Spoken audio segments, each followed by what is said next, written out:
Mesdames et messieurs, à l'ordre, s'il vous plaît. La Commission des relations avec les citoyens reprend ses travaux.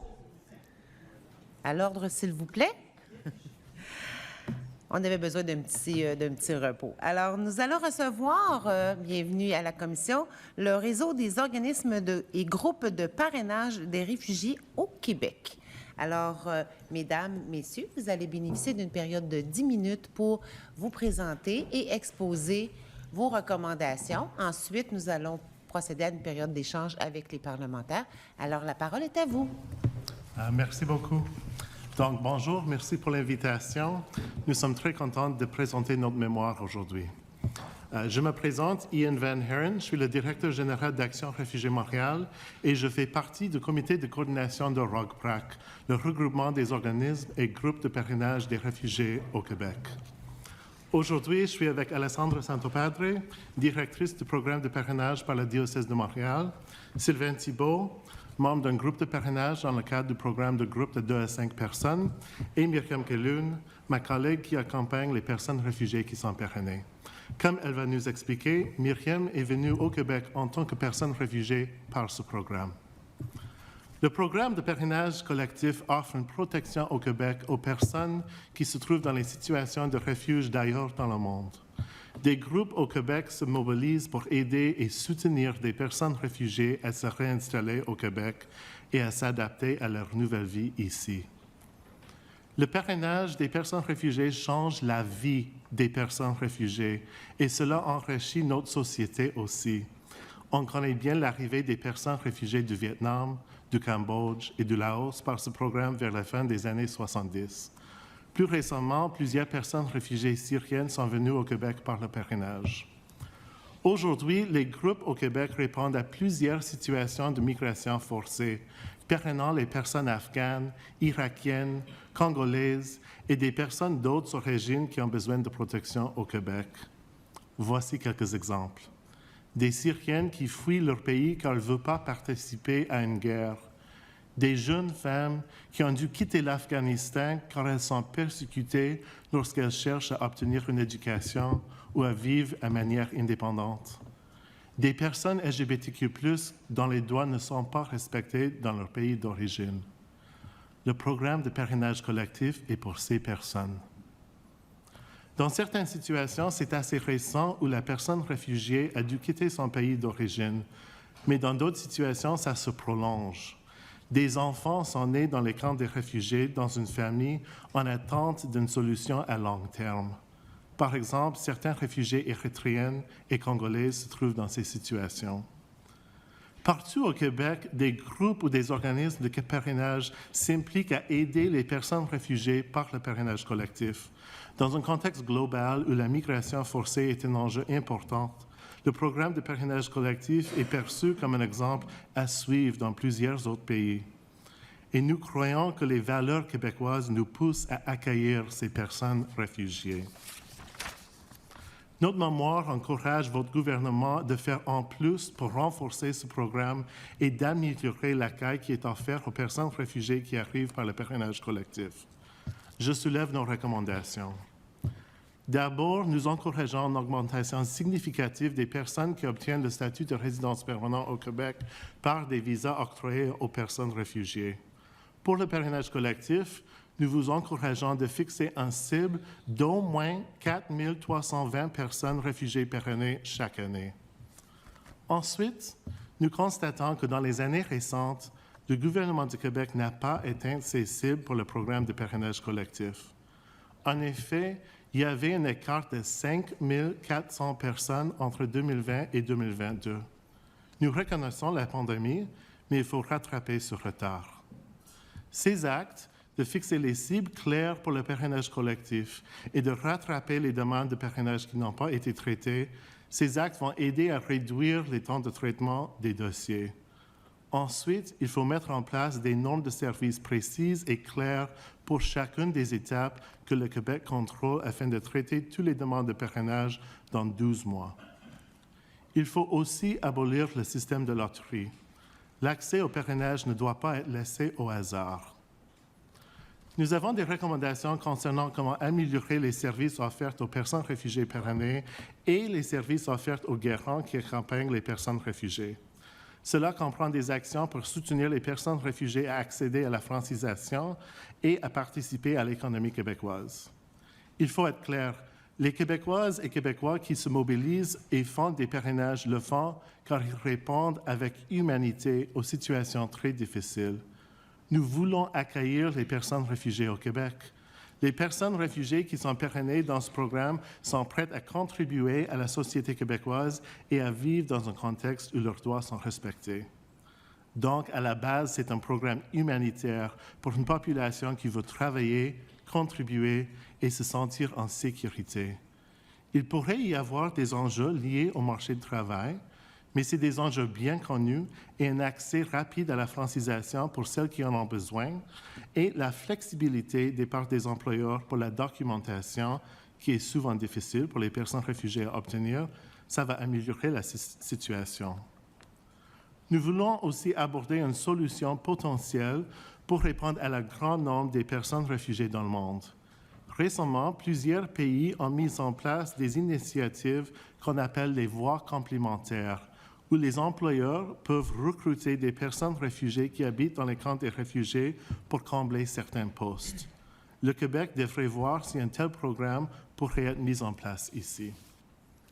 Nous, les membres de ROGPRAC, nous voulons travailler avec vous pour renforcer et améliorer le programme de parrainage collectif.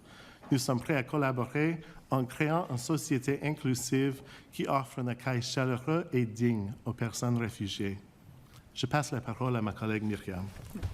Bonjour, je m'appelle Myriam Kelon. J'ai quitté la Syrie en 2012 et je suis arrivée au Québec en 2016 en passant par la Turquie et le Liban. Je suis une personne réfugiée parrainée grâce à ce programme de parrainage collectif. Je suis heureuse de pouvoir vous adresser aujourd'hui. Le parcours commence le moment où on quitte notre pays. On est à la merci des pays de transit où on se trouve. On travaille s'ils nous permettent de travailler. On habite où ils nous donnent le droit d'habiter, incluant des camps de réfugiés. On apprend vite à se faire le plus petit possible. On se voit transformé en un produit dont la valeur humaine est à être examinée, évaluée, validée ou rejetée. On perd le sens de notre humanité et on passe de la vie à la survie. On vit dans le présent et parfois dans le passé, mais le futur ne nous appartient pas. Le programme de parrainage collectif nous donne l'espoir, mais avec le tirage au sort, l'espoir devient conditionnel et le processus moins humain. L'accès au programme, les délais de traitement et d'attente augmentent notre détresse. On comprend que ça prend des années, mais combien? 2, 3, 5, plus? On ne le sait pas et personne ne nous répond. On est un numéro de dossier sur le bureau de quelqu'un à l'autre bout du monde. Et on reçoit enfin le coup de fil tellement attendu, on arrive au Québec. On nous dit qu'on est chez nous et on le croit. Malgré tout ce qu'on a vécu, on a hâte le moment de notre arrivée de passer à l'action, de réclamer notre humanité et de retrouver nos rêves et nos aspirations personnelles et professionnelles qu'on a dû laisser de côté pendant des années. Moi, j'avais hâte de me retrouver en classe d'école et de redémarrer ma carrière de 10 ans en enseignement. Mais malheureusement, j'ai fait face à tellement d'obstacles que j'ai décidé de laisser aller. Et pendant mes 7 ans au Québec, j'ai travaillé sur différents projets, programmes et recherches liés à l'accueil et l'accompagnement des personnes réfugiées dans le domaine de la francisation, l'employabilité et la santé mentale, entre autres. J'ai reconnu le privilège que j'avais de vouloir et de pouvoir utiliser ma voix. Et en passant par cette expérience et en appartenant à la communauté des personnes réfugiées, je me suis rendu compte que je n'étais pas la seule à être confrontée par des obstacles systémiques qui sont en dehors de mon contrôle et liés à mon parcours et réalité de refuge. Ce que nous avons tous en commun, c'est que notre parcours de refuge n'était pas né d'un choix. Nous sommes venus au Québec grâce à un programme d'immigration humanitaire, mais on est là, un groupe diversifié avec une richesse de valeurs, d'expérience et d'expertise. La résilience et la capacité de nous adapter sont devenues une partie intégrale de notre identité. On redémarre dans notre projet de vie. On regarde droit devant vers un futur qui enfin nous appartient. Et on avance en portant nos traumas sur nos épaules et en vivant le deuil de qui on était et de ce qu'on a dû laisser derrière. Nous sommes prêts et capables à contribuer à notre société. Les recommandations nommées dans notre mémoire est un reflet de notre témoignage des parcours incroyables des personnes réfugiées que nous accompagnons et des vraies réalités vécues par les personnes réfugiées avant et après leur arrivée. Et souvenons-nous, un statut de réfugié est juste un statut. Ça n'augmente pas et ça ne diminue pas la valeur d'un être humain. Merci. Merci beaucoup pour ce témoignage. C'est touchant, Madame la ministre, vous a accordé quelques secondes sur son temps. C'est pour ça que je ne vous ai pas fait signe. Alors, on va débuter tout de suite la période d'échange. Vous avez un petit peu moins de 16 minutes. 16 minutes tout juste. Voilà. Okay. Merci, Madame la Présidente. Bien, merci à vous tous d'être des nôtres pour participer à cet exercice démocratique. Un grand merci pour nous avoir partagé votre parcours de vie. Il y a beaucoup à tirer de ce que vous avez traversé. Félicitations pour votre résilience. Manifestement, vous en avez fait preuve pendant tout ce trajet. Donc, un grand merci pour votre mémoire également. J'aimerais commencer en vous disant que je suis très sensible au stress vécu par les familles qui sont en attente d'une conclusion de l'étude de leur demande. Les délais de traitement, on reconnaît là, qu'il y a eu des retards qui ont été accumulés dans le traitement des dossiers, là, dans le cadre du parrainage collectif. Il y a des efforts qui ont été investis ces dernières années afin que toutes les demandes là, complètes reçues en 2021 et 2022 soient finalisées d'ici la fin décembre 2023. Donc, le ministère là, va vraiment poursuivre ses efforts pour les demandes reçues dans la présente année, de manière à combler le retard. Donc, je voulais prendre le temps de souligner ça, puisque vous y avez fait référence dans votre intervention. Vous avez fait référence également au processus de tirage au sort. Comme vous savez, le parrainage collectif, ça fait l'objet d'une gestion de la demande depuis 2018, en fait. Auparavant, c'était un autre système. Et donc, le ministère fixe une limite au nombre de nouvelles demandes et il procède par tirage au sort depuis 2021. Et ça, c'est le cas parce que c'était une recommandation du protecteur du citoyen. Donc, le ministère a mis en œuvre la recommandation du protecteur du citoyen. Alors, c'est pour ça qu'on procède par tirage au sort. Donc, de là origine la mécanique qui est utilisée actuellement. Alors, vous mentionnez dans votre mémoire, à la page, je vous amenais à la page 12, vous avez une recommandation, la recommandation 14, qui repose donc sur l'instauration d'un programme pilote qui fournirait une résidence permanente à titre de travailleurs qualifiés aux personnes réfugiées. Qui répondrait aux besoins là, du marché du travail du Québec. Alors, j'aimerais ça que vous me parliez davantage de cette proposition que vous nous faites. Comment est-ce que vous verriez que puisse fonctionner un tel projet pilote? Et voilà, comment ça évoluerait. Oui. Donc, c'est un projet pilote qui est déjà instauré au niveau fédéral au Canada. C'est récent, ils ont fait un peu de recherche là-dessus. Donc, c'est différent du parrainage. Et de notre côté, c'est quelque chose à voir, à explorer, parce qu'on voit dans le monde plus de 100 millions de personnes qui vivent la migration forcée, plus de 30 millions de personnes dans le monde qui sont des personnes réfugiées. Donc, s'il y a des entreprises au Québec ou si le système de santé au Québec, par exemple, trouve un manque de personnel dans un lieu en particulier, peut-être de créer un programme où des problèmes qui sont souvent vécus par des personnes réfugiées comme manque de documentation ou des choses comme ça, sont un peu réglés dans un programme pilote pour embaucher des personnes comme ça. Il y a des exemples en Nouvelle-Écosse où c'est déjà arrivé dans les autres pays, mais ça doit être additionnel à un programme de parrainage et ça peut répondre à vos besoins d'immigration économique, mais trouver des personnes réfugiées pour faire ça. Nos autres recommandations sont vraiment plutôt ciblées sur le programme de parrainage collectif. Et ça semble bien fonctionner avec ce qui a été implanté au fédéral? Je pense que c'est une discussion avec le ministre fédéral. C'est vraiment nouveau. Mais si on est, par exemple, à Genève, on discute les solutions pour les personnes réfugiées, ou en passant, je pense que le Québec peut être aussi présent à Genève pour ce type de consultation. C'est vraiment là où l'HCR et les autres organismes internationaux vont pour trouver d'autres solutions pour les personnes réfugiées à l'échelle mondiale. Merci de la proposition.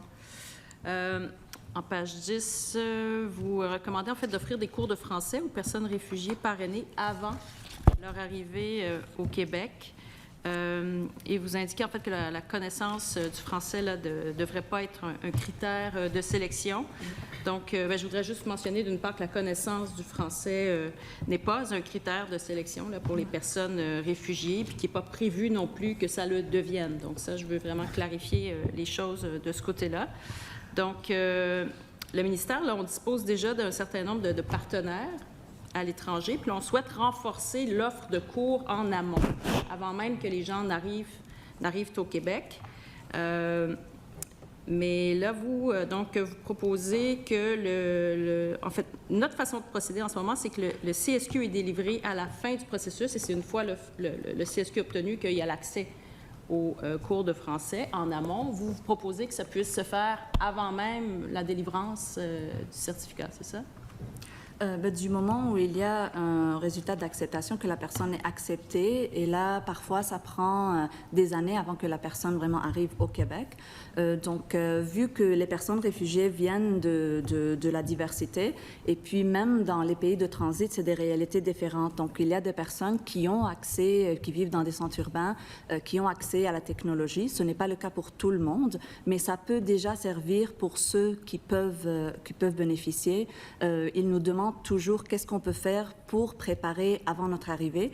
Et il y a même des personnes qui commencent déjà, même sur YouTube, qui commencent à apprendre le français eux-mêmes. Et parfois, ils font des cours que là, ils doivent payer et ça coûte cher, dépendant. C'est quelque chose qui peut déjà aider que les personnes, certains critères, peuvent arriver déjà préparés ou avec un cours ou deux, mais déjà une compréhension générale de la langue française. OK. Ouais. Bon. Les joies de la technologie, il n'y a pas que des défauts. ça oui. Vous proposez aussi de renforcer la prestation de services aux personnes réfugiées récemment arrivées là, pour l'ensemble des régions du Québec. Quel défi particulier vous associez au fait que les personnes arrivent en région? Qu'est-ce que ça ajoute comme niveau de complexité? Puis, qu'est-ce que vous verriez qu'on doit ajouter comme type de service pour être plus complet dans notre accompagnement? Vu que le programme de parrainage vient de la volonté des personnes québécoises, et parfois c'est des membres de la famille, donc il se trouve partout au Québec. Donc les personnes, pour nous, les régions, ce n'est pas nécessairement dans le contexte de régionalisation. Ça veut dire ce n'est pas seulement de quitter Montréal pour aller en région, mais parfois le programme de parrainage se fait en région. Mais on trouve qu'il y a beaucoup de personnes qui arrivent en région qui déménagent à Montréal à cause de manque de services qui peut être même au niveau du transport. Donc, en vivant en région, l'accès entre où on habite avec le problème des logements et où on travaille, là, ça coûte, il faut avoir une voiture, il y a des défis déjà. Donc, pour nous, l'important quand on pense au programme de parrainage, n'importe où au Québec, n'importe qui sont les parents et les groupes de parrainage, qu'il y a les services qui sont dans la globalité. Donc, on travaille sur la francisation, en même temps sur l'accès aux garderies, en même temps sur les accès aux services d'employabilité pour les personnes qui parlent déjà français. Donc, l'ensemble des services, les personnes réfugiées se trouvent toujours dans des situations de choix. Donc, est-ce qu'on favorise la famille? Donc là, peut-être on reste proche de notre famille, n'importe à Montréal ou ailleurs. Ou est-ce qu'on favorise avoir un revenu? Même avant la fin de l'année de parrainage, les personnes, ils ont été en marche sur place pendant des années. Donc, pour eux, commencer et démarrer une vie, donc le plus d'accès à tous les services qu'ils ont, le plus que ça facilite que ça avance plus rapidement et qu'ils participeront à la vie. Au développement de la société. Mais merci beaucoup. Je vais céder la parole à des collègues. Merci beaucoup. Alors, je me tourne du côté de la députée de Vimont. Il vous reste 7 minutes. Parfait. Merci, Madame la Présidente. Merci à vous. Merci de votre présence. Votre témoignage est extrêmement touchant. Je n'ose même pas imaginer par quoi vous avez dû passer pour arriver. Par contre, de vous voir ici aujourd'hui, c'est vraiment un bonheur. Alors, je sens aussi une certaine plénitude, peut-être le mot est grand, mais quand même, je sens quand même une belle adaptation dans votre nouvel environnement. Alors, voilà, c'était une petite remarque. Je vais vous ramener, par exemple, à votre recommandation numéro 13 dans votre mémoire, où vous parlez de surmonter les obstacles liés à la reconnaissance des compétences et aux exigences en matière d'éducation pour certains emplois. Alors, est-ce que vous pourriez élaborer un peu ces obstacles? Oui. Donc, le contexte d'accéder au marché du travail dans des différentes cultures et pays est varié. Donc, ça ne passe pas toujours à travers une formation, un diplôme. Donc, nous, les personnes qu'on accueille, c'est des personnes qui ont une richesse d'expertise et d'expérience. Parfois, on a des personnes, disons, soudeurs, des mécaniciens c'était des entreprises de famille. Donc, depuis leur enfance, ils travaillent dans ce domaine-là. Ils arrivent ici. S'ils parlent français, OK, on passe à la prochaine étape. Là, il y a des formations qui sont payées pour qu'elles puissent accéder parce que quand on regarde les offres d'emploi, des formations et des diplômes sont demandés. Donc, si la personne ne parle pas français, elle fait la francisation, elle arrive à ce moment-là, mais ils n'ont pas de diplôme. Par exemple, ils n'ont pas de diplôme parce qu'ils ne peuvent pas les amener avec eux, ou ils n'ont pas de diplôme parce que depuis, après l'âge primaire, ils ont commencé à travailler dans les entreprises familiales. Donc, c'est vraiment frustrant parce que c'est des personnes qui ont l'expérience, qui savent faire ce travail-là. Il y a des choses à apprendre et c'est certain, avec le français, c'est important pour pouvoir communiquer. Mais c'est des obstacles c'est pour ça qu'on a dit que c'est lié à une situation, la réalité de refuge. Ce n'est pas lié à la préparation de la personne ou ce n'est pas le même dans le contexte d'immigration économique. Quand la personne attend pendant des années, mais sa vie continue, elle a tous ses diplômes et tout ça. Donc, c'est vraiment frustrant parce qu'on se trouve avec des personnes qui travaillent à Amazon, Dollarama, dans l'emballage. Tantôt, monsieur, vous avez parlé, là, vous allez m'excuser, là, parce que je ne suis pas sûre d'avoir bien saisi ou compris. Vous parliez tantôt de voies complémentaires pour les employeurs. Est-ce qu'on parle de projet pilote tantôt que vous avez expliqué? Oui. C'est de ça qu'on parle, là, Exact. en Nouvelle-Écosse? Oui. OK. J'ai une question. Considérant la vulnérabilité des réfugiés, est-ce qu'il y a un danger peut-être de dérive? Parce que j'imagine qu'il faut un encadrement très solide pour ces gens qui arrivent déjà dans un état de vulnérabilité. Alors, je me posais la question, est-ce que ce projet est bien encadré? Est-ce que vous avez des échos? Oui, et je dirais, je ne veux pas devenir le porte-parole pour ce programme-là parce que je ne suis pas experte.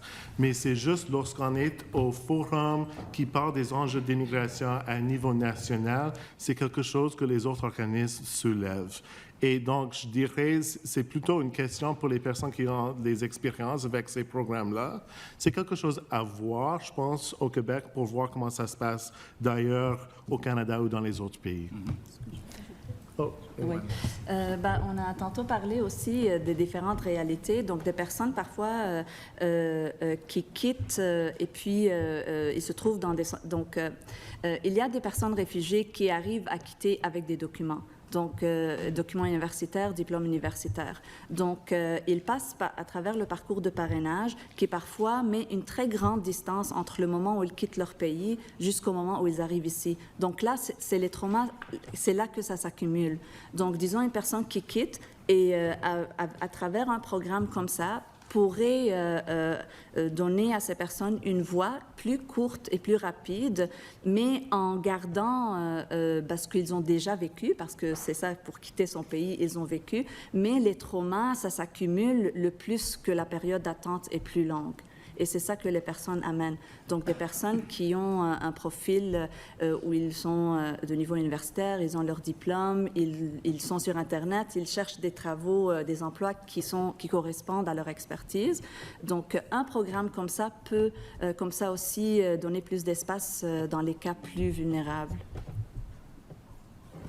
Oui, en fait, c'est un programme qui est très similaire au programme Entraide universitaire mondiale du Canada, qui a été fondé en 1920, qui permet justement des collèges, des cégeps ou des universités de parrainer un étudiant qui provient d'un camp de réfugiés et de l'amener ici et de l'encadrer. L'encadrement dont vous parliez tout à l'heure est effectivement très nécessaire.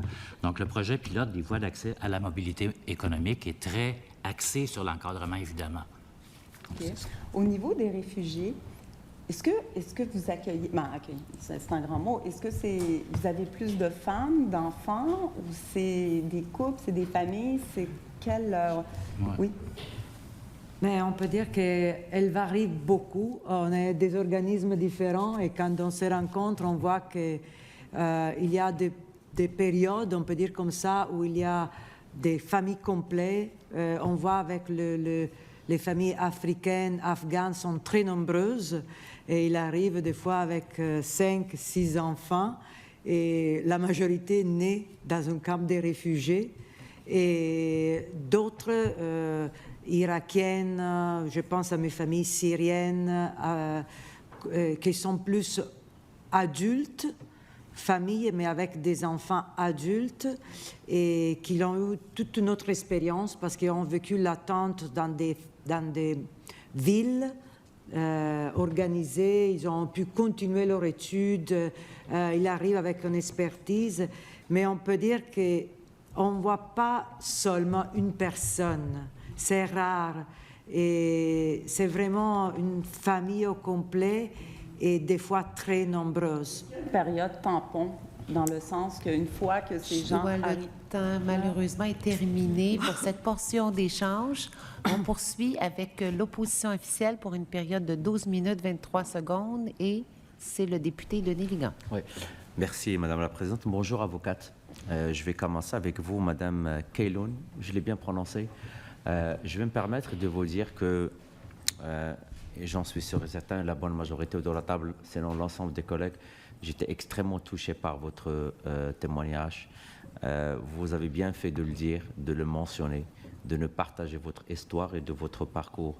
Et vous avez bien raison de dire qu'au-delà des chiffres et des numéros, il y a des êtres humains. Et ce que j'aime dans cette journée, parce que vous êtes un autre groupe qui nous rappelle l'essence même de l'immigration.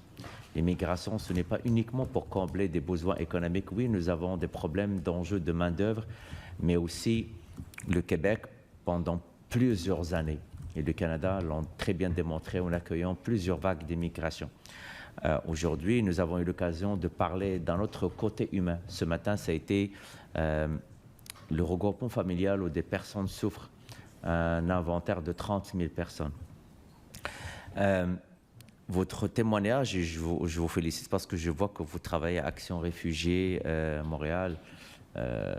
J'espère que les patrons sont contents de vous avoir. Je ne vais pas commencer à négocier votre augmentation de salaire, mais bravo, bravo. C'est un témoignage qui est tellement pertinent, surtout tout ce qu'on entend sur les réfugiés. Vous savez, il y a beaucoup de légendes urbaines qui circulent sur les réfugiés. Aujourd'hui, avec votre présence au Parlement, à la Maison du Peuple, devant des parlementaires de toutes les formations politiques, vous démontrez beaucoup de choses très positives par rapport à la présence des réfugiés, à leur implication dans notre société. Donc, je tiens à vous remercier pour votre excellente présentation. Maintenant, du moment qu'on va parler d'une manière plus humaine, là, j'ai la page 6. OK? Et dans la page 6, vous avez mis l'écart. 1945, 2590, 865, un écart de 5400. Donc, c'est l'écart entre les personnes admises, entre la cible maximale et la cible minimale. Et juste pour que tout le monde puisse vous suivre, là, on parle du parrainage collectif. Ce n'est pas la même chose que les autres programmes. Expliquez en quelques minutes c'est quoi le parrainage collectif et par la suite, informez-nous par rapport à cet inventaire qui est quand même énorme. Je peux peut-être... en fait, moi, je suis ici en tant que groupe de 2 à 5, donc je fais partie d'un groupe de 2 à 5. Ouais. Expliquez 2 à 5, moi je le sais, Oui. mais c'est quoi, Puis, s'il vous plaît? Désolé. J'y arrive, puis je suis un grand privilégié parce qu'en 1979, je viens d'une famille au cœur ouvert et mes parents ont été parmi les premiers à se lancer dans le parrainage collectif de l'époque. Donc, j'ai une affection très particulière pour ce programme-là. Donc, le groupe 2 à 5, c'est, par exemple, nous 4, plus monsieur qui est là, on se met ensemble et on dépose au gouvernement du Québec une demande d'engagement pour parrainer ou prendre à notre charge, pendant la première année, une ou des personnes réfugiées, peu importe où dans le monde. Donc, brièvement, c'est ça. C'est un peu plus complexe que ça, mais très brièvement, c'est ça. Et il y a aussi des organismes de parrainage, dont Action Réfugiés Montréal ou le diocèse de Montréal, qui sont des organismes expérimentés qui font le parrainage depuis plus de 10 ans. C'est excellent. Donc là maintenant, là c'est ce qu'il existe parce que le parrainage collectif a démontré son efficacité. Oui. Pendant plusieurs années, c'est un programme que je suivais aussi, que j'ai vu à l'époque, dans la dernière législature, j'ai eu l'occasion de rencontrer beaucoup de groupes. Ça marchait très bien. Il y avait le problème des files d'attente, premier arrivé, premier servi. Il y avait des irrégularités que tout le monde a dénoncées. L'après, est-ce que ça vous complique la vie? Parce que si vous avez des demandes et des personnes en attente, il faut penser aux autres aussi qui attendent, parce qu'il y a des dossiers qui sont en attente. Pourquoi nous sommes rendus là? Oui. Donc, lorsque ça prend plus de temps, ça complique la vie de tout le monde, y compris le gouvernement, parce que les situations familiales changent pour les personnes réfugiées qui sont en attente. Il peut avoir des maladies, les morts, c'est très difficile. Oui, bien sûr, en 2020, la pandémie globale, ça cause un ralentissement de l'immigration ou des personnes réfugiées qui sont venues ici au Québec. Mais ce qu'on voit, donc, on comprend en 2020 que le nombre de personnes admises dans le cadre de ce programme était plus bas qu'il était prévu. Mais en 2021, le gouvernement a déposé un plan d'immigration avec une cible entre 3 100 personnes et 3 300 personnes. Il y a seulement 635 personnes qui sont arrivées au Québec dans le cadre du programme de parrainage collectif. Donc, on est dans une situation où le fil d'attente grandit. Il y a des personnes qui sont toujours en attente et en cours 2022, le gouvernement a prévu entre 2 750 ou 3 000 personnes par le programme de parrainage collectif. C'était seulement 2 000 personnes qui sont arrivées. Même cette année, on entend que le gouvernement est un peu lent à émettre les certificats de sélection du Québec.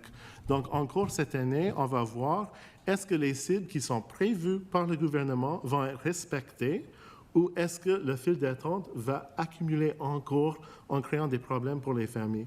Donc, nous encourageons le gouvernement de respecter ces cibles et ensuite, pour l'écart pendant la pandémie, d'accueillir ces 5 400 personnes qui ne sont pas encore arrivées parce que c'est des groupes, comme Sylvain a expliqué, qui sont en attente pour voir les personnes qu'il veut parrainer. Donc, il faut vraiment, je dirais, agir pour accueillir ces personnes-là dans les plus brefs délais. Si je peux vous poser une question, pourquoi le gouvernement n'atteint pas ces cibles? Parce que le programme, il est quand même... Ça marchait. Tout à fait. Ça marche.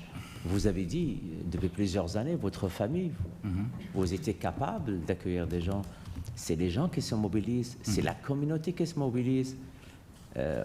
vous avez toutes les chances du succès, régionalisation, intégration. Je n'ai pas besoin de dire, regardez la façon avec laquelle Mme Keloun parlait tout à l'heure, avec un très bon français. Pourquoi ça ne marche pas? Ben, vous posez là une excellente question. C'est pas... En fait, je vais peut-être vous ramener à une de nos recommandations. Nous, ce qu'on souhaiterait, c'est de travailler avec vous. On a une expertise terrain exceptionnelle ici, que ce soit Action Réfugiés Montréal, des personnes comme Myriam. J'en connais plusieurs personnes comme Myriam. Action Réfugiés Montréal, d'autres. Le ROC-PRAC, le réseau, le ROC-PRAC, notre fameux réseau qu'on a créé en 2016 avec les réfugiés syriens, où là, on a vu une explosion, puis là, c'est le mot explosion, c'est vraiment ça, de générosité de personnes, des Québécois, des Québécoises qui levaient la main. Moi, je veux parrainer, puis à la TCRI, qui est la table de concertation, a mis sur pied un volet parrainage, et les gens, ils venaient aux formations pour apprendre qu'est-ce que c'est le volet parrainage, qu'est-ce que c'est quoi, ça implique quoi? Et puis, il y avait des jumelages qui se faisaient entre des citoyens comme vous et moi et des personnes réfugiées. On jumelait ça ensemble, on lançait le processus de parrainage et les personnes arrivaient à un moment donné. Le programme de parrainage collectif, il est un peu particulier parce qu'il est en deux temps. D'abord, il y a le temps MIFI, et qui a la responsabilité de faire l'évaluation des groupes parrains. Est-ce qu'ils se qualifient? Est-ce que financièrement ils sont solides? Est-ce qu'ils ont des dossiers criminels ou peu importe les autres raisons? Et il y a la deuxième partie qui est aussi lente, celle du IRCC, qui, lui, a la responsabilité d'évaluer la qualité de réfugié. Donc, est-ce que c'est une personne, oui ou non, qui a un besoin de protection et de réinstallation? Donc, dans notre cas, nous, notre dossier est au MIFI depuis 2 ans. On est toujours en attente. À ce 2 ans-là, parce qu'on parraine des réfugiés qui sont dans un camp de réfugiés en Ouganda, il va falloir ajouter 33 mois supplémentaires avant que les personnes puissent arriver ici. Et nous, dès la journée où on a déposé le dossier au MIFI, nous étions prêts à les recevoir. Donc, tout est en ordre pour recevoir les réfugiés. Oui. Donc, on ne parle plus d'intégration, on ne parle pas que d'un logement, on ne parle pas des autres problèmes que les autres catégories puissent avoir. OK. Tout à fait. Donc, ce que vous demandez aujourd'hui, c'est que le gouvernement du Québec respecte ses cibles, le délai qui est de, vous m'avez dit, de 2 ans, on met là, Madame la ministre disait qu'elle mettait en place là, des mécanismes pour les dossiers 2021 d'ici 2024, là, début 2024, là, si j'ai bien compris. Là. Oh, Madame la ministre peut répondre, j'ai aucun problème, je peux lui donner une seconde si ça, si ça peut. Et récupérer l'inventaire, l'arriéré, on a 5 000. Oui. C'est votre souhait aussi? C'est votre souhait aussi? Bien, je pense que, vous savez, c'est des dossiers. Hein. Myriam l'a bien mentionné tantôt. C'est des êtres humains. C'est des êtres humains. C'est plus que des dossiers. Oui, s'il vous plaît. Et puis, tu sais, les personnes qu'on parraine, hein, Madame, je ne sais pas qui l'a dit tantôt, avec WhatsApp, les gens qu'on parraine, on envoie des téléphones, puis ce qu'ils font dans le camp de réfugiés, c'est qu'ils vont se mettre le dos à la clôture de la cabane du HCR pour pogner le réseau et communiquer avec nous envoyer des photos, puis tout ça. Puis aujourd'hui, on a mangé. Hier, on n'a pas mangé parce que le Programme alimentaire mondial souffre de sous-financement. Donc, parmi les réfugiés, dans les camps de réfugiés, il y en a plusieurs qui, malheureusement, mangent 1 fois sur 2. Donc, ces délais-là, pour les groupes parrains, c'est torturant pour nous parce qu'on touche à une espèce de sentiment d'impuissance qui est horrible. Oui, je pense que votre collègue voulait parler. Allez-y, madame. Moi, je connais Sylvain, ça fait 12 ans qu'on travaille ensemble sur le parrainage collectif. Dès quand je suis arrivée ici au Québec, je suis arrivée comme migrant et résident permanent. Et je me suis tout de suite lancée dans le programme de parrainage pour le diocèse de Montréal. Et j'ai vu comme en 2016-17, quand j'ai commencé, quand il y avait l'arrivée des Syriennes, on a travaillé tellement étroitement avec le gouvernement le gouvernement, on est 5 organismes expérimentés au Québec. On est Action Réfugiés, le diocèse de Montréal, les Jésuites, l'Église syrienne et Aïdoun. Et on travaillait, on était assis ensemble pour voir comment bien faire fonctionner et avancer les programmes. Et malheureusement, quand j'écoute Sylvaine, j'avais des visages devant moi, des dossiers de 2017 que j'ai encore dans mon bureau avec des familles qui ne sont pas encore arrivées. Et pour nous, c'est frustrant de maintenir l'équilibre entre notre travail, donner des réponses, dire non, ça va, tout est en ordre, mais il y a des problèmes. Non, ne vous inquiétez pas. Maintenir vivant l'espoir. Je dois vous arrêter. Mais ça va. Le temps est un petit peu... on a dépassé un petit peu le temps. Désolée. Mais on poursuit. Il reste une dernière intervention, une dernière période d'échange, 4 minutes 8 secondes, avec le député de Saint-Henri-Sainte-Anne.